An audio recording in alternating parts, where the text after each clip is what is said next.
Let us delve into the psychological journey that is Escape from Tarkov. Choosing to explore this unfamiliar territory is frightening, for we must look inward too often.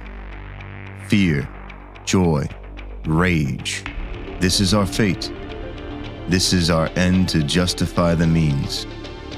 Experience is not properly wielded without a tempered mind.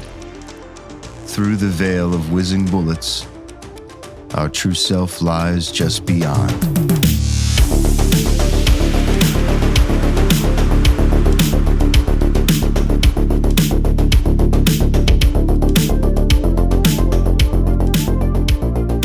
Welcome to another video on tactics and player psychology from yours truly, a filthy casual. Today, I'll be diving headfirst into the mind of a PMC. This is one life, playing solo on woods, working the dehydration and blood sample task. The most important person watching is our precious beginners, but this story can also provide a new line of thinking to the experienced.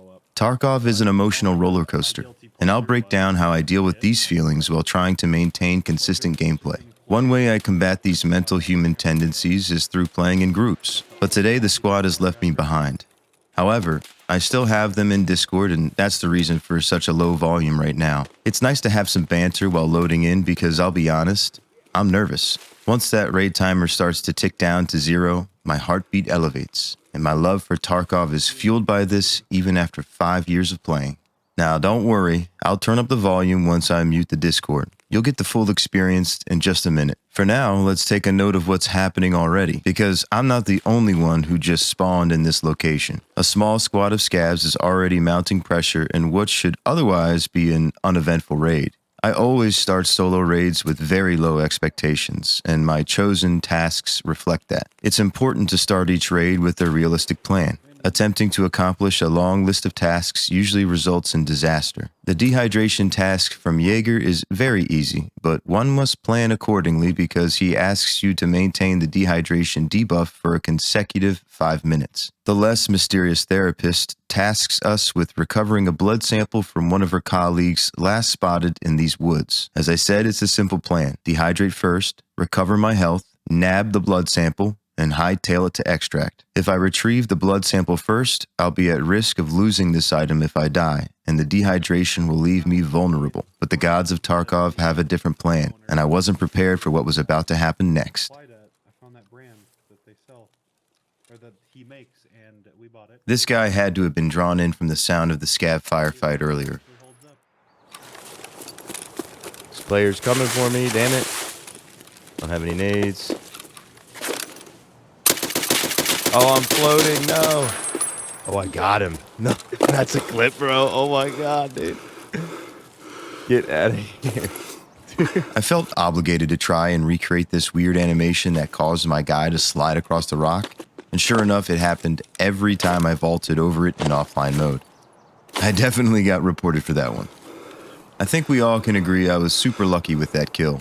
Especially because it turns out I thoraxed him, so I had to have landed more than one shot based upon the ammo I'm using. Speaking of which, the weapon I'm using is an RFB with a Valde optic, and I'm using BCP FMJ ammunition. There's more? I just called out, there's more, after hearing some faint footsteps on gravel in the direction of my kill. Right now, I'm feeling uneasy. This was not a part of the plan to run into players so early. There's not much I can do right now except keep a low profile and listen. I take quick breaks in between the healing animations to listen carefully for running in my direction. An experienced enemy player would have taken advantage of the chaos and pushed me, but in this case, I don't think my exact location was called out properly. Player confidence is boosted when in a group, so his hesitancy makes me think there is only one more quietly watching in the trees nearby his friend's body. If you notice that dip in the game volume, you're not crazy, that was on purpose. I had to cut out some more not safe for work Discord banner and I muted it for good. Back on my feet and ready to start probing for enemy combatants. I'm going to expose myself slightly and start cycling through the WASD keys in a circular motion. This allows me to circumvent the inertia mechanic when moving from left to right. I want to draw their fire to reveal their position, and once bullets start flying my way, I can use the big rock as cover and attack from another angle. Just want to do dehydration, damn it. Moving away from the safety of the rock, I can use the WASD tactic again and use this small hill to limit my exposure. You can see I'm moving further and further forward every time I complete a circle to encourage some kind of engagement.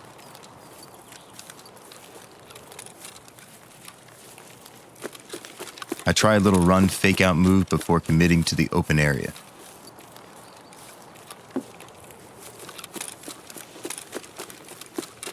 If it's not clear to you already, this is nerve-wracking for me. This is a very ballsy move, but sprinting will make me a hard target, and I have the painkiller buff, so I won't be slowed if my legs are shot.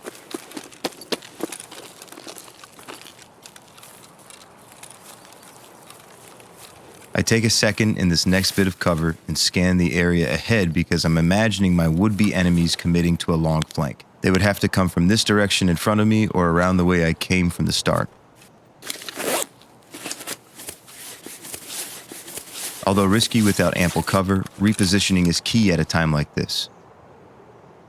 I'm now far enough away from my kill to disorient them if they're currently searching my last known position. Fear and uncertainty will start to creep in as they realize I'm no longer there. It could potentially slow their progression in finding me and their raid as a whole. But this is all theoretical. I could have been hearing things back there. I need a moment to collect my thoughts, and I'm almost to my hiding spot for the dehydration task.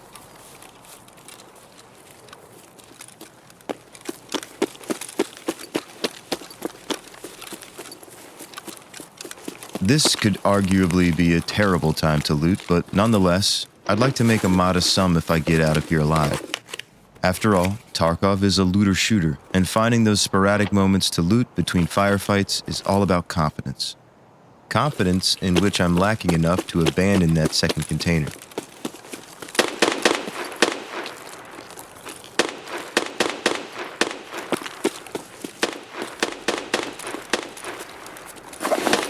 Ah, yes, here we are, my favorite woods hiding spot. All this excitement has me forgetting just how early in the raid it still is. The unsuppressed shots you hear are coming from Sturman, an NPC scav boss with ferociously accurate aim. Sturman is commonly farmed for loot and various tasks. He won't attack anything except other player-controlled characters, and his firearm can be heard across the map, which can potentially draw in others to join the fray. It's a very distinct sound specific to this map that myself and other experienced players have etched in our brains. Sturman doesn't always spawn in, and I welcome the distraction he presents in this raid. Completing Jaeger's dehydration task will require complete solitude.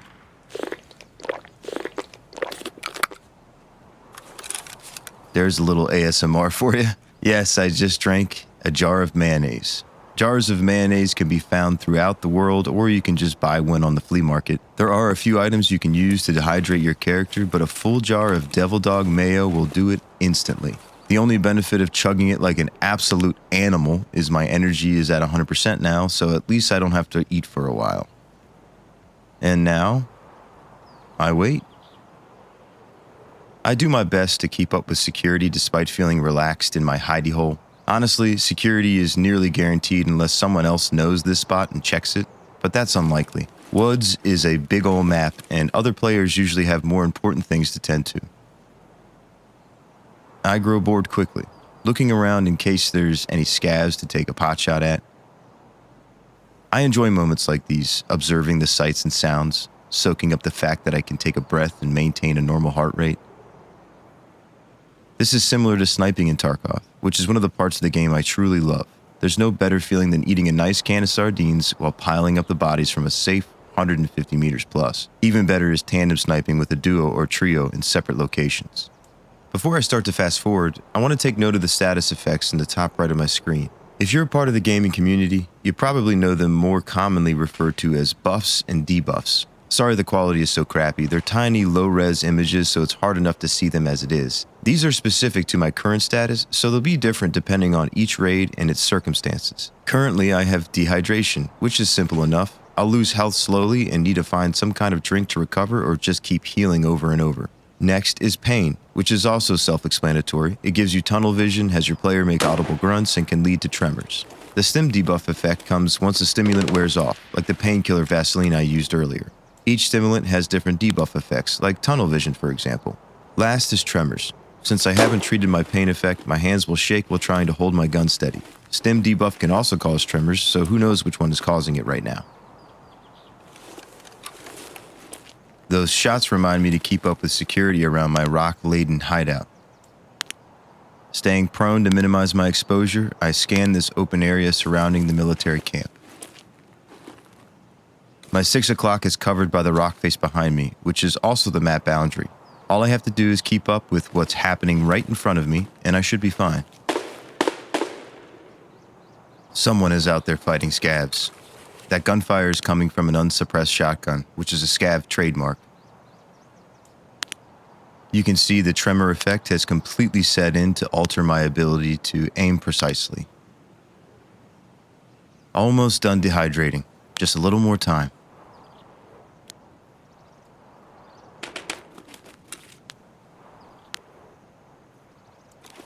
It's hard to see because my blurred vision from pain, but some stray automatic shots from a firefight come whizzing through the trees and across the lake.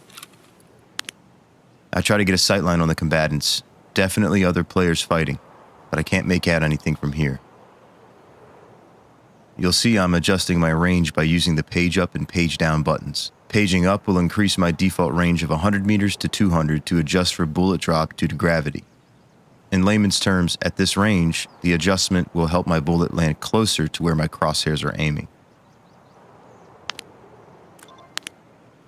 Finally, I completed the task. In any other circumstance, this could be a death sentence, but I've come into raid prepared. In hindsight, I probably should have been healing this entire time, but it didn't seem to affect my overall health too much. If you've been following closely, you'll see I also have spare food and water in my secure container in case of a long raid. Because of this, I'm not too worried about this water bottle failing to put me at full hydration. I take my time healing myself and getting ready because this has been a very active raid. I want to be sure there's minimal resistance between me, my next task, and extraction. And here we go with another interruption. An airdrop.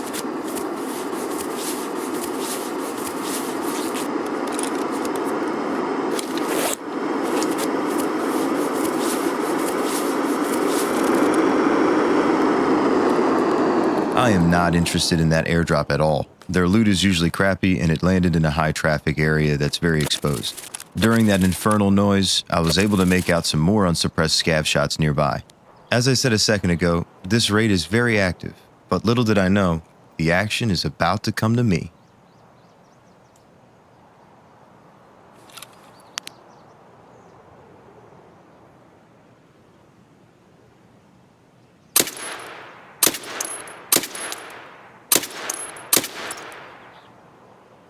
Super lucky headshot right there. Let's take another look in slow-mo.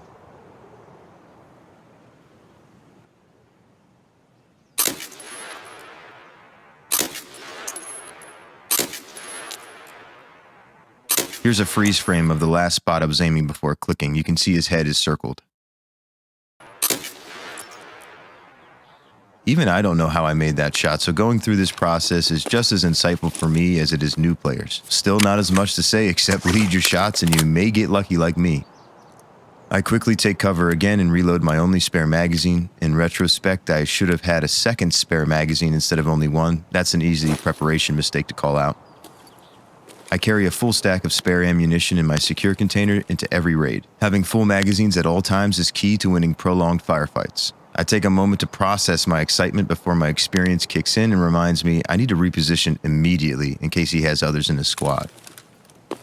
There's not a whole lot of places to go, but the route with the least exposure is back the way I came. My excitement turns to determination. So far I've been successful in my displacement tactics. My mind races as I consider this may be the same crew that was with my first kill. The way that player was moving constantly denotes that he was very experienced, but he also seemed like he was on edge. I either successfully disoriented the initial squad and they've been stalled in this area searching for me, or it's just another crew. Either way, I thank the Tarkov gods for giving me a purpose in my dehydration task because it gave me a serious advantage in the element of surprise. I toggle my caps lock key to slow my walking movement down as far as it goes. I can hear potential opponent footsteps better without the sound of my own drowning them out.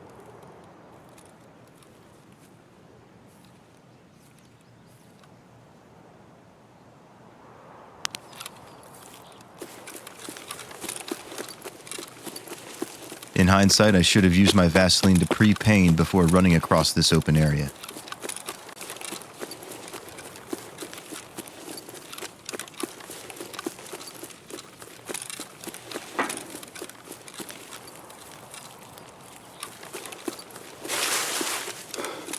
Back to ground zero here at the Slip and Slide Rock.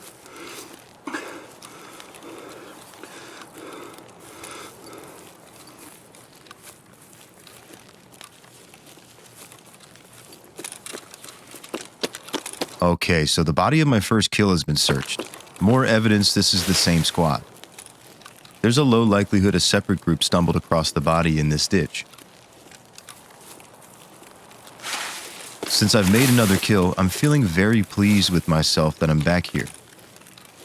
If I put myself in their shoes, I would think this area has been cleared and the last place that a third attack would come from. Now their heightened senses will be concentrated on every spot but this one.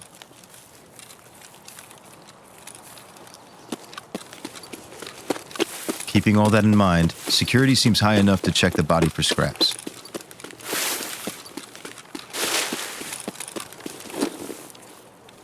One of the keystones of my playstyle is patience. Patience helps me process my emotions and aids with keeping a clear head. It also gives me an edge on the majority of Tarkov players who are action-seeking and impatient, allowing them to make the first move and in turn make mistakes.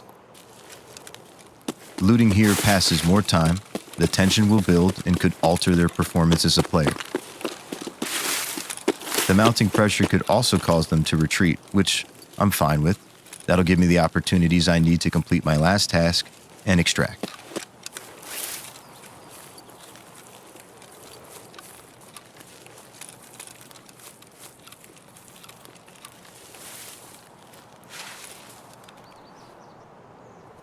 A little insurance fraud.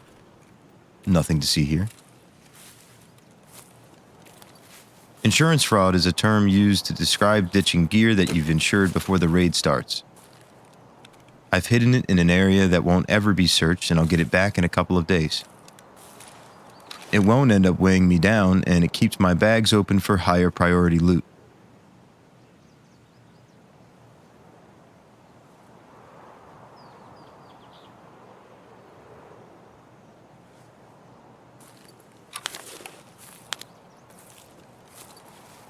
You can see I'm allowing myself to hit some bushes and tree branches, but I'm doing my best to avoid them to make less noise. Just like the quiet footsteps, these noises don't just give me away, they also impede my ability to hear. There's my kill slumped over the guard tower stairs where I left him. I can still see his firearm on his body. If the gun is missing, that would indicate there's a third enemy player. Even with a subtle piece of intel like this, you still never can be absolutely sure in Escape from Tarkov.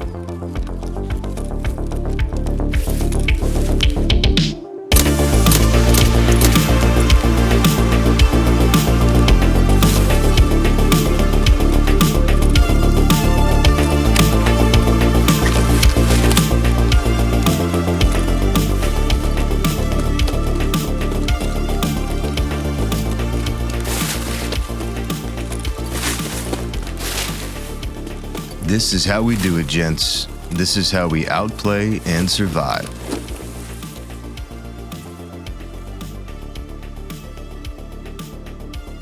Now that I'm in the flow of my training, there's no hesitation to reposition for a third time. Dropping my backpack helps with keeping an even lower profile while prone. Retreating back into this thicket of trees will help keep me concealed in case there's even more enemies afoot.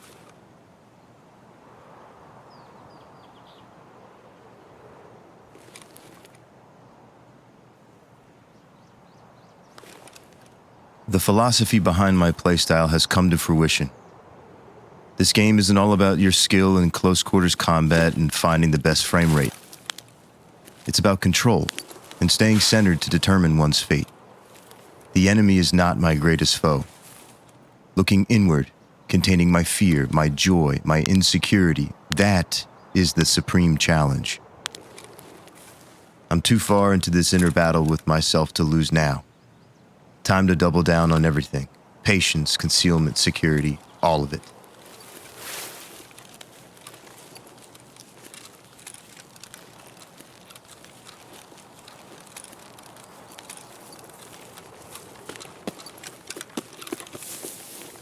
I've eliminated 3 players, add myself on top of that player count, and we have a total of 4 players out of 10 to 14 that spawn in total on this map.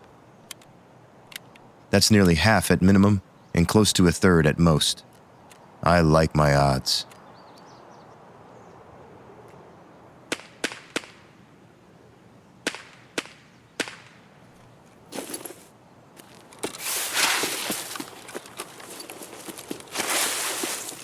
It's time to gather my winnings and embrace the anxiety that comes with leaving the cover of the trees.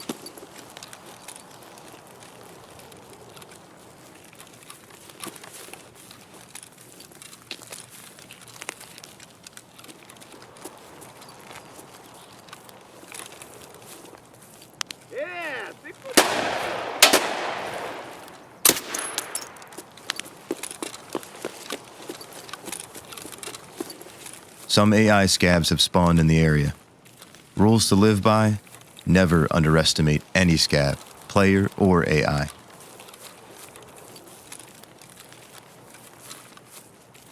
There's my rock hideout where I dehydrated. Doesn't look like anyone's moved in since I've left.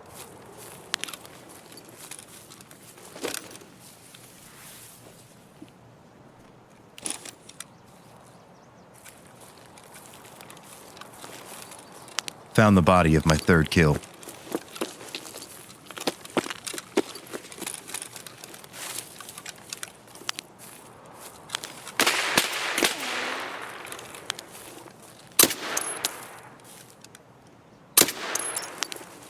Now that right there is why I never immediately drop to loot on approach to a player corpse. This time it was just a scav, but an enemy player watching in the shadows might hastily shoot when I'm still up, giving me time to break for cover.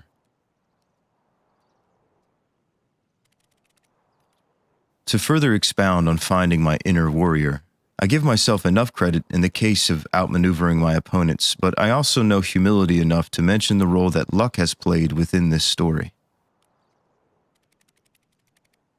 My actions here take their toll on the raid timer, and although Tarkov raids are long, I tend to run out of time before I can reap the benefits. Luck would have this battle begin almost as soon as the raid itself started.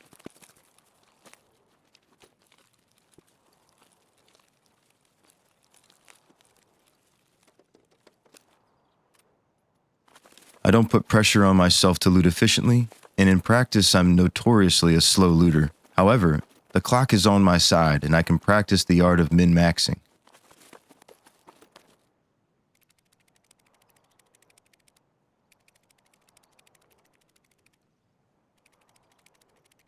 Some players loot based on ruble count, but I believe beauty is in the eye of the beholder.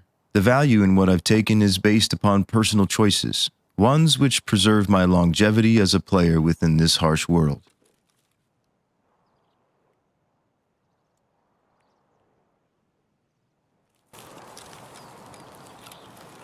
What do you guys think about the enemy players I neutralized in this raid? Was it all the same squad? 2 different squads? Or maybe it was just 3 solos? Let me know in the comments, and please, hit that like button while you're at it.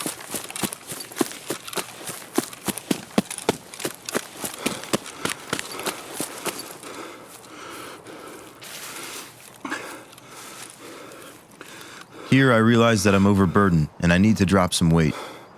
The sniper has arguably one of the best scopes in the game.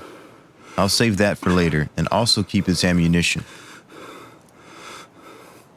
The DVL sniper is a great bolt-action weapon, but I probably won't use it much.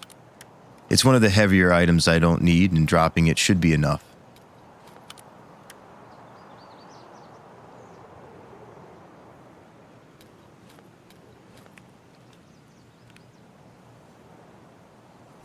I already know where the therapist's colleague's last location is at the edge of the lake. His van was reported here last, along with his blood splattered across the sliding door.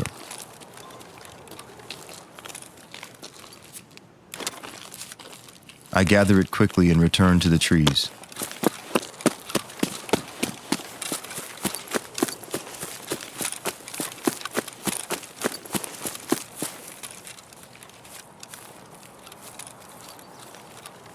Even with my careful decisions on loot, I realize I'm still overweight even after dropping the bolt-action DVL sniper. I have a long way to run, and my stamina won't replenish if I'm carrying too much. I dropped the Bastion helmet because it's the heaviest thing that I don't need. Tier 4 helmets can save your life, but I already have one on my head and plenty waiting in my stash. I'm happy with my balance of sellable loot for rubles and gear to use in other raids.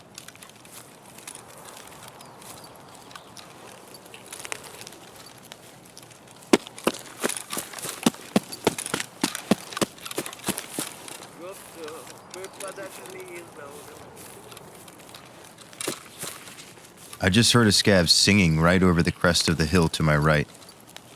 Because it made a cheerful chirp, I don't think I have aggro. When a scav sees you, they're usually speaking in a more aggressive manner, so I choose a path out of line of sight. I've completed 2 tasks, killed 3 PMCs, and have some great loot. The raid timer is getting awfully close to 0, and I still have to travel a decent bit. I want to avoid any fighting at this point. It's not worth it, even if it's just scavs.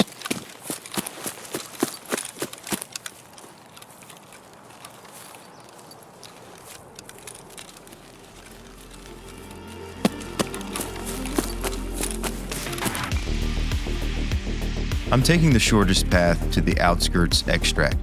I stay close to the water's edge, so I only have to focus on what's in front of me and to my right. If you like this video, then you'll love the 2 others that should pop up in a moment. Stick around for my end of raid screen to see confirmation of my kills, and as always, until next time.